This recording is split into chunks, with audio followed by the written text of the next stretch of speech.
Ok. Bueno, buenas tardes, hermanos. Señor los bendiga. Vamos a continuar con el estudio de la carta de Juan, el capítulo 2, y hoy vamos a estar en los versículos del 1 al versículo 6, los cuales vamos a leer para ahorita entrar al análisis de este texto. Así que leamos. Dice, hijitos míos, estas cosas os escribo para que no pequéis. Y si alguno hubiere pecado, abogado tenemos para con el Padre, a Jesucristo el justo. Y Él es la propiciación de nuestros pecados. Dice, y Él es la propiciación por nuestros pecados, y no solo por los nuestros, sino también por los de todo el mundo. Y en esto sabemos que nosotros le conocemos si guardamos sus mandamientos. El que dice, yo le conozco y no guarda sus mandamientos, el tal es mentiroso y la verdad no está en él, pero el que guarda su palabra, en este verdaderamente el amor de Dios se ha perfeccionado. Por esto sabemos que estamos en él.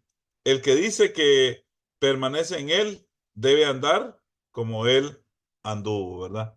Entonces aquí tenemos la parte del texto, ¿verdad? Que acabamos de leer del capítulo 2, que es muy importante. Nada más que aquí hay un pequeño detalle. Quiero que le pongan atención a los dos primeros versículos, hermanos.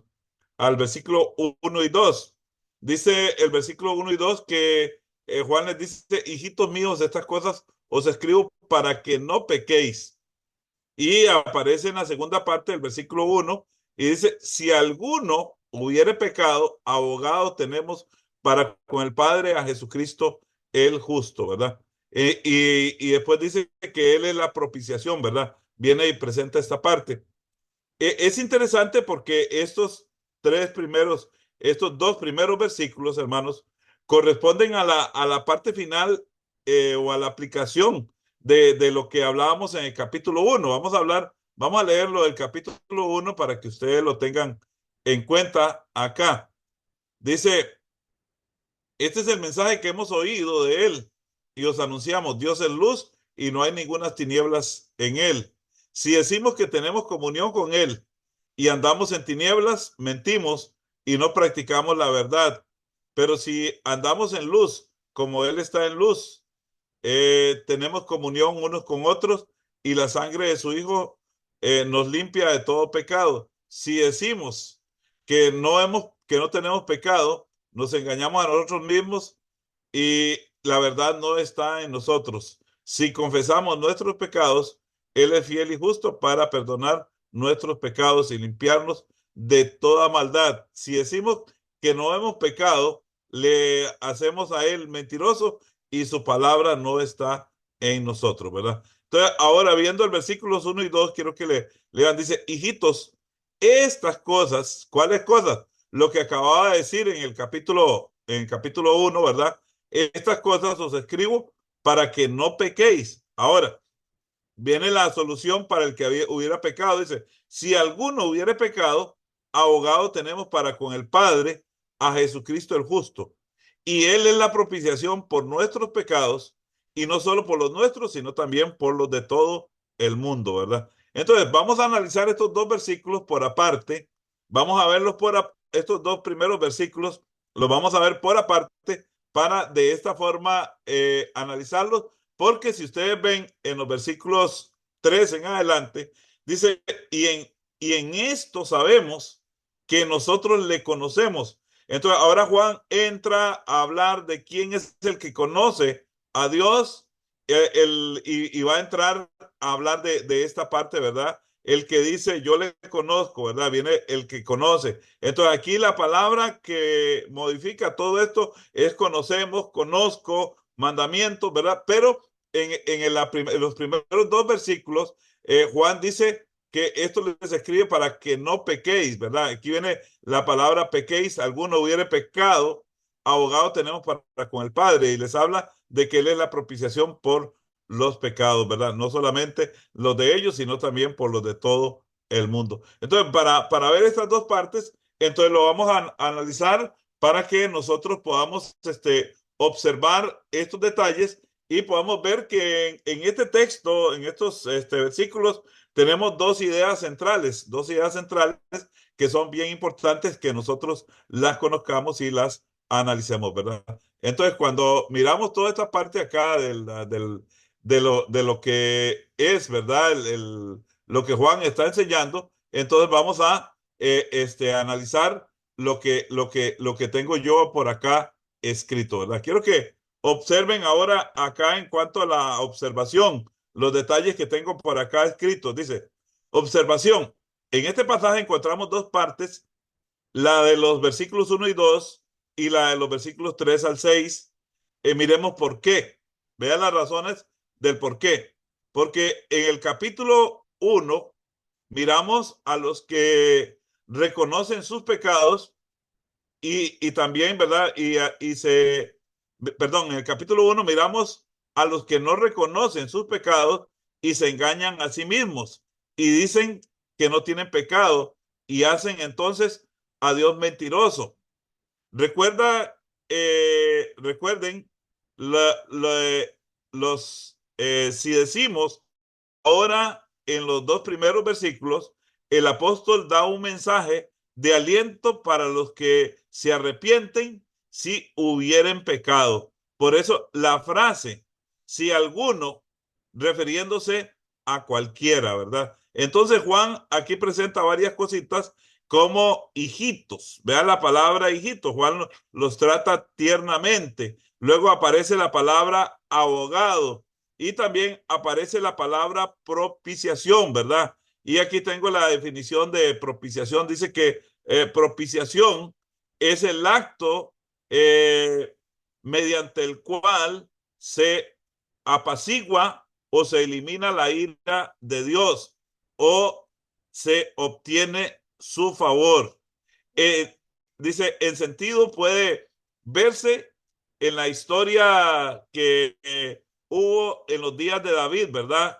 Porque 3 años consecutivos, cuando Dios fue consultado, resultó ser que la causa era la causa, perdón, dice aquí, Dios fue consultado, resultó ser la causa era que él estaba airado por una injusticia que había sido, eh, perdón, por una injusticia que no había sido reparada. Es por la causa de David y por aquellos cosas de sangre por cuanto mató a los gabonitas.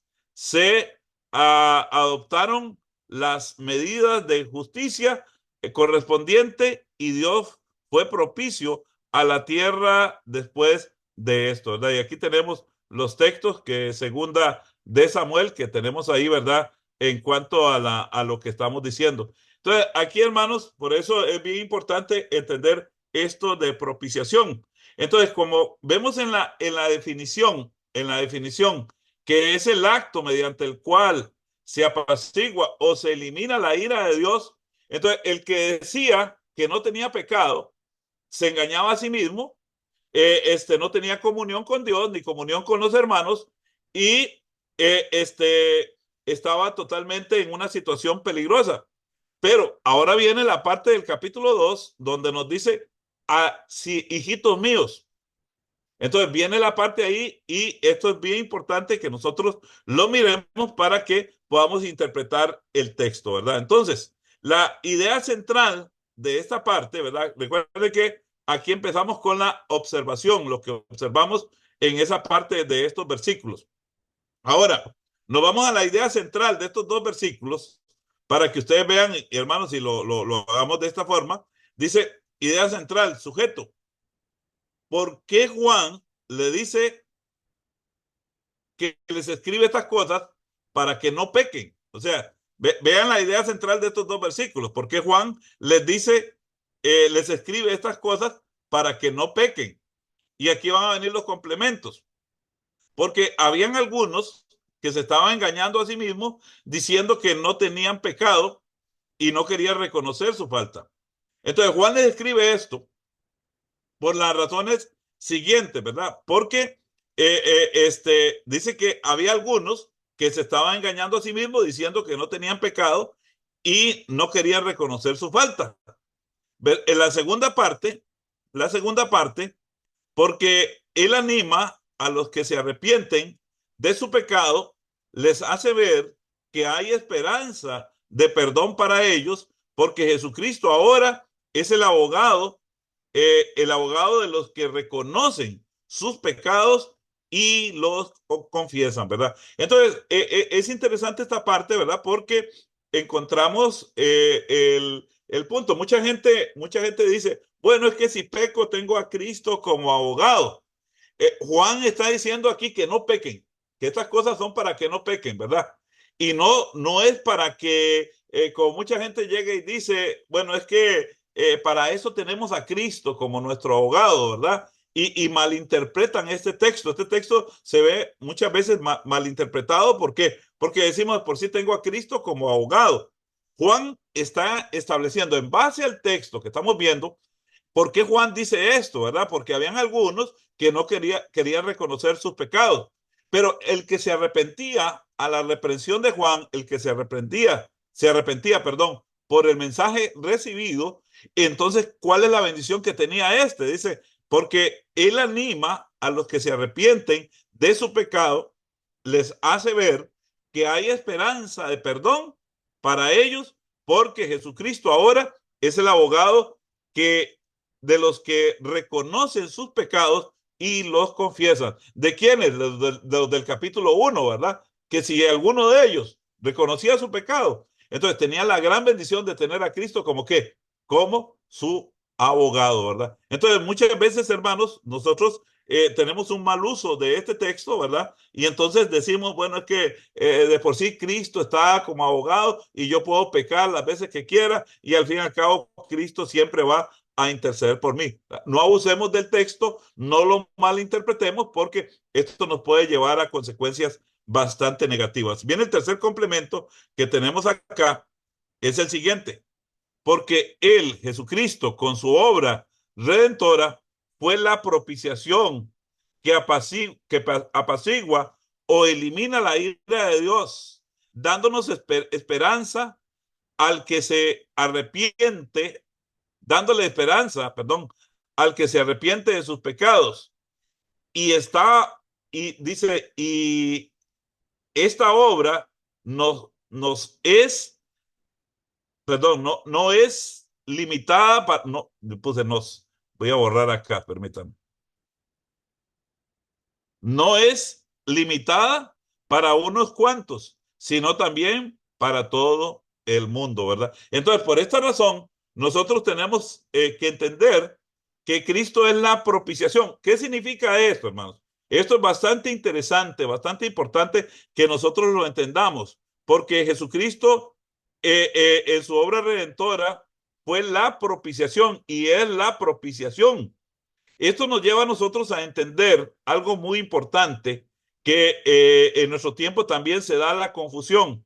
Hoy en día la gente busca muchos intercesores, muchas formas, muchas maneras. El catolicismo enseña que si usted no puede llegar a través de Jesús, puede llegar a través de María o a través de un santo, ¿verdad? Como se enseña en la tradición católica, que un santo puede interceder. Si usted tiene un problema, esto usted le pide a San Vicente, a San Antonio, a San Pancracio y a todos los santos que usted pueda tener. Cuando nosotros vamos a este texto nos dice a nosotros que solamente es por medio de Cristo. No hay nadie más, solamente Cristo es la propiciación, solamente la sangre de Cristo y la intercesión de Cristo como nuestro abogado es la que nos puede dar el perdón de los pecados, ¿verdad? Y entonces, esto es bien importante que los hermanos de aquel tiempo lo entendieran y que también nosotros lo entendamos, ¿verdad? Porque no podemos buscar otro tipo de propiciación, otro tipo de medio, porque la única forma en que fue calmada, fue quitada la ira de Dios contra el pecador fue el sacrificio de Cristo. Entonces, y el que hizo ese sacrificio ahora intercede como abogado para los que pecan, ¿verdad? Como los que Juan está haciendo referencia acá, a los cuales se debían de arrepentir. Entonces, por esta razón, hermanos, es que estos dos versículos los dejé aparte para que nosotros, si los unimos con nosotros, muchas veces tal vez perdamos este sentido del texto, de la importancia de que de tener a Cristo como nuestro abogado y de tener a Cristo como nuestra propiciación. Dos aspectos fundamentales que el cristiano debe de entender. Cristo aboga, Cristo intercede y Cristo es la propiciación. O sea, es lo que se necesitaba, es lo único y la única forma en que el pecado puede ser quitado, el pecado puede ser borrado por medio del sacrificio de nuestro Señor Jesucristo, ¿verdad? Entonces, por eso es que estos dos versículos nos llevan a nosotros a comprender, ¿verdad? Ahora, ¿por qué es que Juan les dice, si alguno hubiere pecado? Si alguno, hijitos míos, les dice, si alguno de vosotros hubiere pecado, abogado tenemos para con el Padre, a Jesucristo el justo. ¿Por qué? Porque Él es la propiciación por nuestros pecados y no solamente por los nuestros, sino también por los de todo el mundo. Esa es la gran ventaja que tenían los hermanos al estar en Cristo y al entender y reconocer su pecado, al entender y reconocer las faltas que habían cometido, ¿verdad? Cuando se reconoce y se busca el arrepentimiento genuino, es aquí donde va a venir la intercesión de Cristo, porque Él es la propiciación por los pecados de todos aquellos que se arrepienten, ¿me entiendes? Pero esto no es como agarrarlo de jueguito, ¿verdad? Es llegar y decir, bueno, es que cualquier cosita es por si tengo a Cristo y Él me va a salvar, ¿verdad? Como los millonarios que dicen, bueno, yo cometo una falta y ahí tengo mi abogado y mi abogado es bien astuto y Él me va a defender, Él me va a ayudar y lo usamos de esa manera. No, aquí es cuando hay un verdadero arrepentimiento, como lo que Juan había presentado, ¿verdad? En esta primera parte. Entonces, al haber analizado ahora la idea, la parte acá de la idea central o la parte, la interpretación del texto, ahora vamos a la idea, la aplicación, que es la idea homilética. Vamos a la idea homilética acá para que tengamos nosotros ahora una razón para ver esta parte. Dice, la esperanza para el que peca y reconoce su pecado.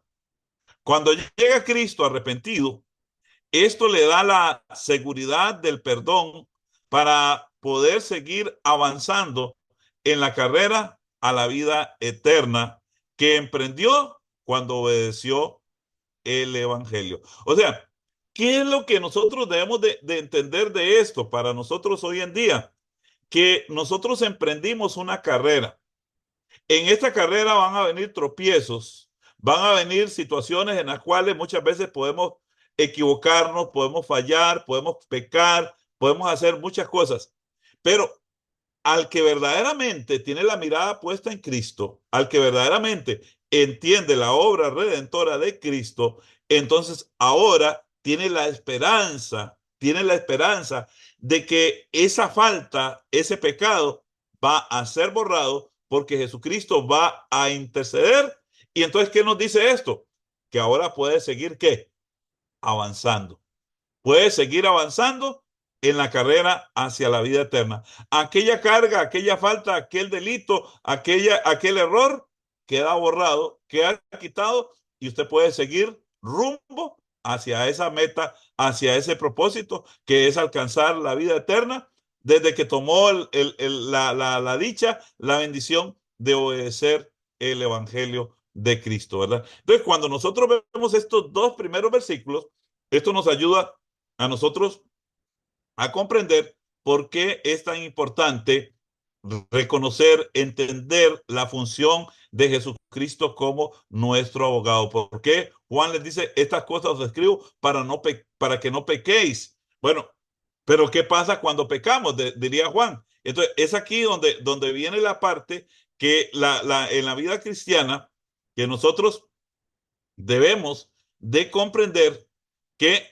Jesucristo sigue intercediendo por nosotros, de que hay intercesión, de que hay una forma en la cual nosotros podemos ser liberados del pecado, pero solamente a través de Jesucristo, ¿verdad?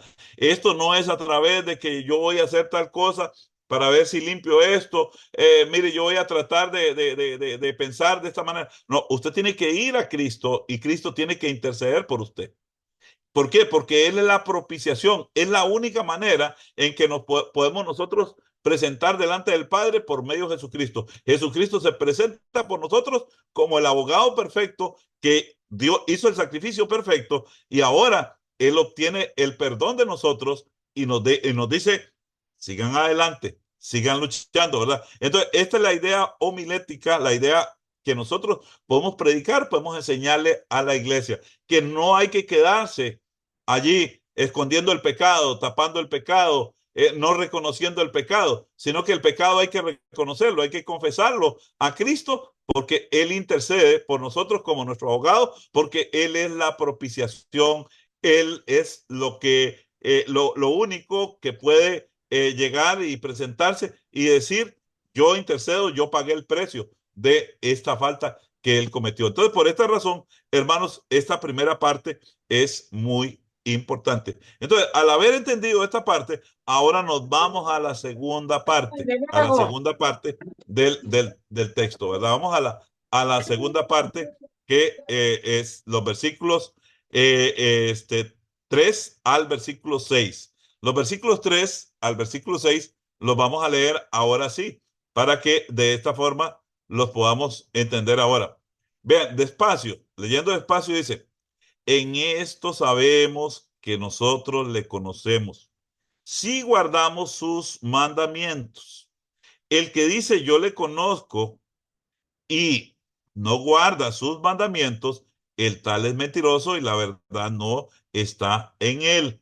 Pero el que guarda su palabra, en este verdaderamente el amor de Dios se ha perfeccionado. Por esto sabemos que estamos en él. El que dice que permanece en él, debe andar como él anduvo. Yo quiero que vean esta parte de los pronombres. Vean el que. El que dice, yo le conozco, vean la primera parte. El que dice, yo le conozco y no guarda sus mandamientos, aparece otro pronombre. El tal, el tal es mentiroso y la verdad no está en él, ¿verdad? Entonces vean el qué, el primer el qué. Esto es muy importante que nosotros comencemos a ver, ¿verdad? Acá en el versículo 4. Pero en el versículo 3 decía, en esto sabemos que nosotros le conocemos si guardamos sus mandamientos. Entonces, vean ustedes cómo se divide. El versículo 3 nos dice, vamos a tener ahí la idea principal, pero los complementos aparecen acá donde dice, el que dice, yo le conozco y no guarda sus mandamientos, el tal es mentiroso y la verdad no está en él. Ahora, viene el segundo, el qué.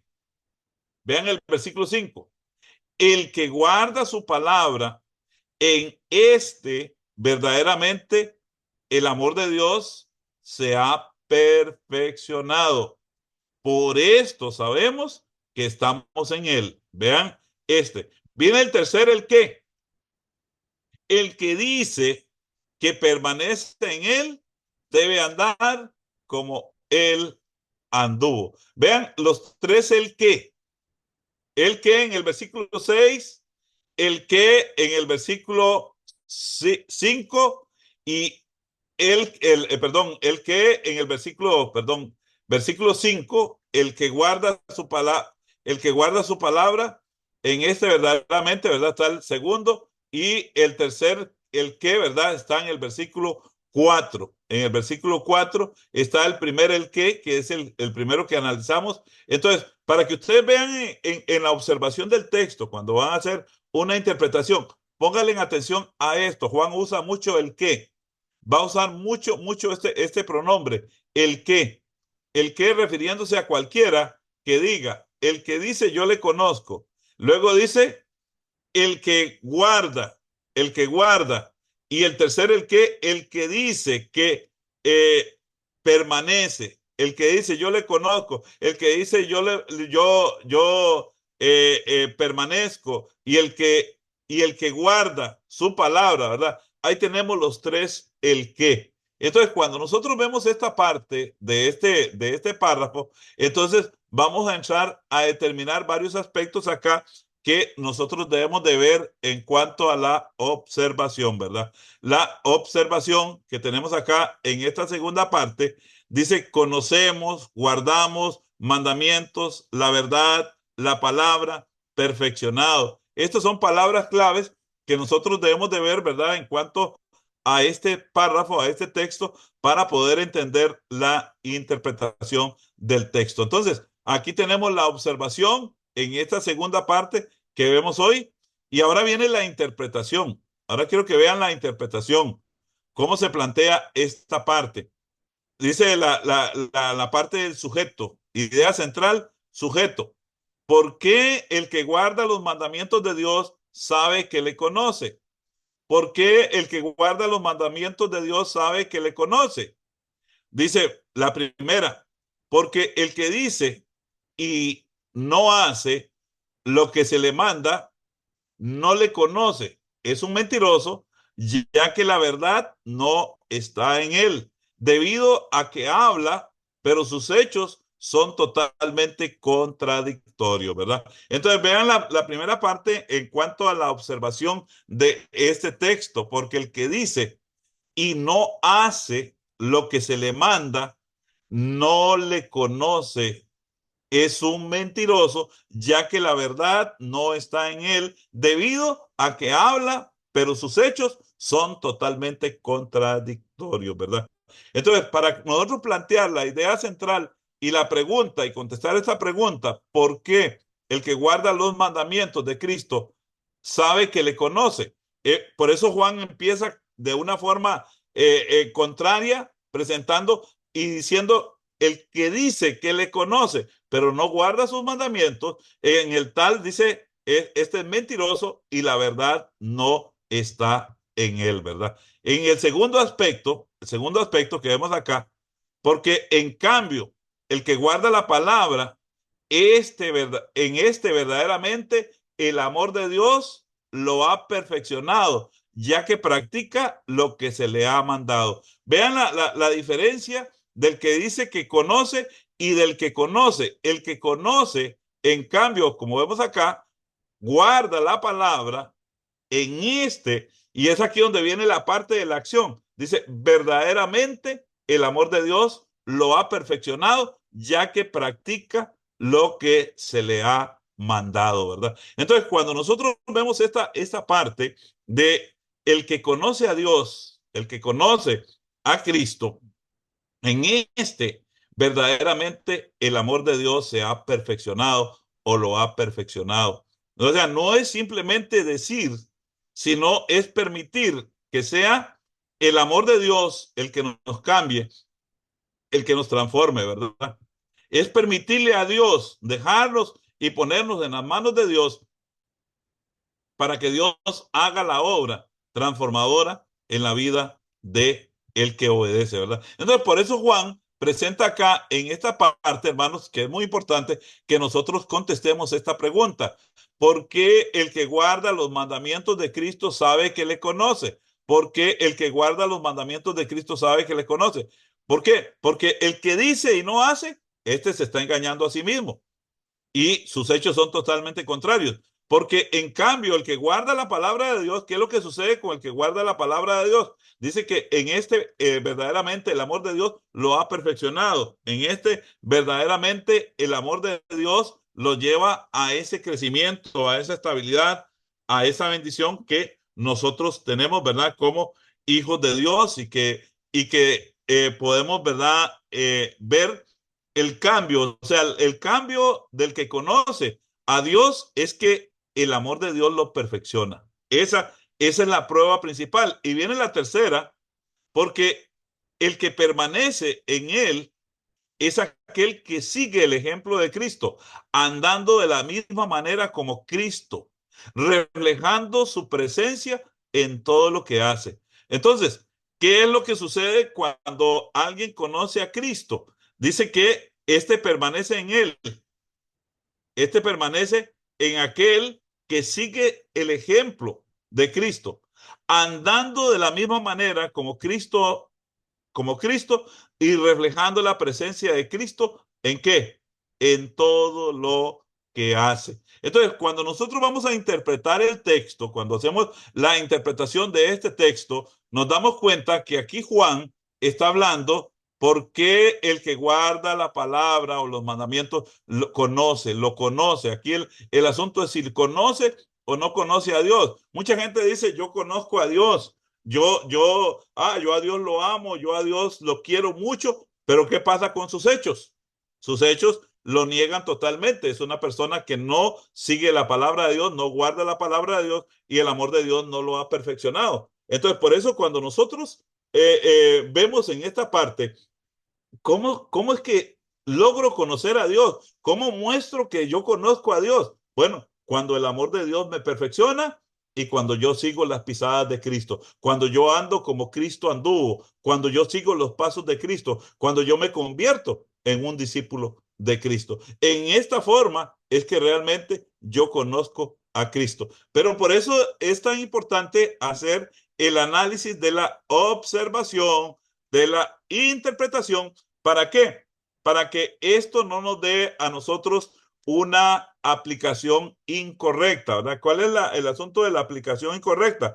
Que muchas veces nosotros sin interpretar el texto pasamos directamente a la aplicación. Y entonces cuando aplicamos lo que a nosotros nos parece, a lo que a nosotros nos gusta y no lo que la palabra de Dios enseña. Entonces vamos a la aplicación de este texto, que es la siguiente. La aplicación dice idea homilética. Vamos a leer un poco acerca de la idea homilética. Decir que hago y hacer lo que digo son dos cosas completamente diferentes. Hoy encontramos a muchas personas que dicen que son cristianos, pero solo lo dicen. El verdadero cristiano es aquel de que de forma silenciosa hace lo que Dios manda, sin gritar ni andar haciendo tocar trompetas, porque este sabe que Dios lo conoce y eso es lo más importante en su vida. Por esto sus acciones por esto dice, sus acciones son las que predican, ¿verdad? Entonces, cuando nosotros vemos y podemos ver esta parte en la idea homilética, ¿de qué manera puedo yo aplicar esto hoy en día? Hoy en día yo lo puedo aplicar de una forma práctica. El cristianismo es práctico. El cristianismo no es teórico.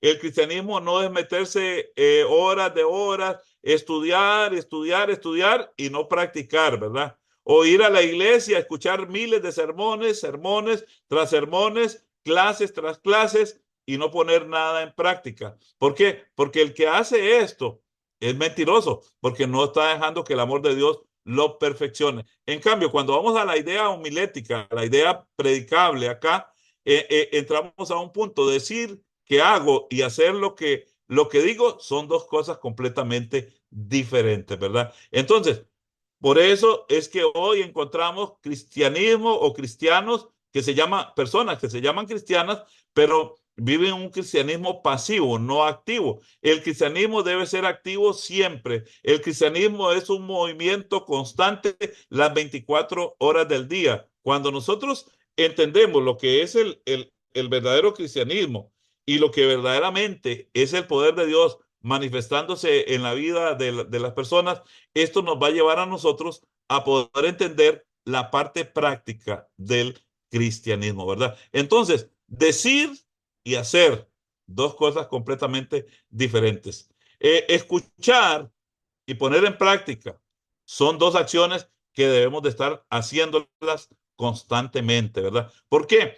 Porque nosotros tenemos que presentarle al mundo y nosotros tenemos que decirle al mundo que nosotros conocemos a Dios, que nosotros conocemos a Cristo. Pero si yo digo que conozco a Cristo y mis hechos no son ni parecidos a los de Cristo, entonces yo estoy mintiendo, estoy engañando a la gente. ¿Por qué? Porque el amor de Dios ni me ha perfeccionado, ni yo ando como Jesús anduvo. Entonces, esto me lleva a mí a qué?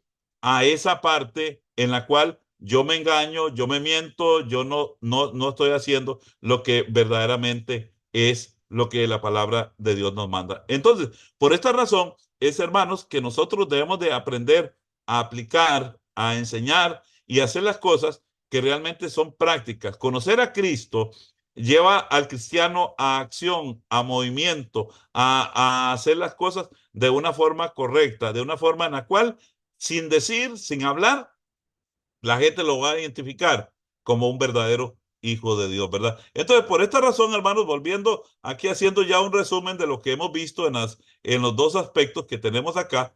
Entonces, tenemos dos aspectos que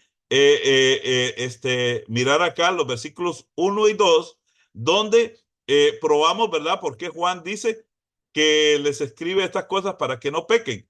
Y entonces vimos, ¿verdad? Que lo que Juan viene y les dice que es muy importante que las personas que reconocían entendieran, ¿verdad? Esta necesidad. ¿Por qué? Porque tienen un abogado y tienen a Cristo como la propiciación. Entonces, al tener un abogado y tener a Cristo como la propiciación, entonces esto nos lleva a nosotros a la segunda parte, que es ¿a qué? A ensanchar, a hacer una relación permanente con Dios. Esa relación permanente con Dios nos lleva a qué? A conocerlo. Pero cuando le conocemos, nosotros vamos a tener un cristianismo práctico, no solamente teórico, sino un cristianismo completamente práctico, en el cual nosotros lo que decimos, eso hacemos, ¿verdad? Por eso es que la palabra del Señor dice, vuestro sí sea sí y vuestro no sea no, ¿verdad? Por eso cuando nosotros tenemos el cristianismo práctico, hacemos las cosas. Práctico es entender que si fallo, yo tengo a Cristo, Él intercede por mí porque Él es el abogado, Él es la propiciación, pero esto me lleva a qué? A conocerlo. Me lleva a conocerlo y cuando yo le conozco, entonces yo no me voy a engañar. ¿Por qué? Porque si yo digo que le conozco y no guardo la palabra, no guardo los mandamientos, entonces la verdad no está en mí. Pero cuando yo le conozco, entonces el amor de Dios me perfecciona. El amor de Dios hace la obra de perfección en mí y esto me lleva a qué? A andar como Cristo anduvo. Y entonces, en esta parte, hermanos, es donde realmente está la enseñanza de este texto para que nosotros podamos mirar todos estos aspectos, pero debemos de trabajar en el texto. Recuerde, trabajen en el texto, hagan la observación, miren los detalles, marquen el texto, analicen todas las cosas que tienen que ver dentro del texto y ustedes van a ver que ustedes no necesitan ir a un comentario bíblico o a una parte, sino que ustedes pueden hacer sus propios estudios y después si tienen que consultar algo, analizar algo, lo pueden hacer. Pero antes, nunca vayan a un comentario. Primero hagan el análisis ustedes. Primero estudien. No bajen nada de internet, porque muchas veces vemos que bajan comentarios de internet y los ponen ahí, ¿verdad? Y ya estamos prejuiciados en cuanto a la interpretación del texto. No, el texto nos lleva a nosotros a qué? A poderlo conocer nosotros, a poderlo interpretar nosotros de una manera en la cual nosotros podamos presentar lo que el texto dice y no caer, ¿verdad?, en las interpretaciones cuando nosotros hacemos nuestra propia interpretación de forma subjetiva. Esto nos lleva a traer una interpretación a mi manera, pero cuando lo hacemos de forma objetiva, esto nos lleva a interpretar el texto tal como está presentado en la palabra de Dios. Entonces, por eso aquí tenemos estas dos partes, esperando que esto les pueda servir, les pueda ayudar para seguir mejorando en cuanto a qué, a la interpretación del texto. Entonces, hasta aquí llegamos en esta clase. Muchas gracias, mi hermano Giovanni. Gracias a todos los que lograron conectar y los que van a ver el video en diferido. Ahora vienen a las preguntas y comentarios. Si usted quiere participar en las preguntas y comentarios, conecte con nosotros cada jueves, hora Venezuela 2 p.m., hora Centroamérica 12 meridiano. Dios le bendiga y le damos gracias a Dios.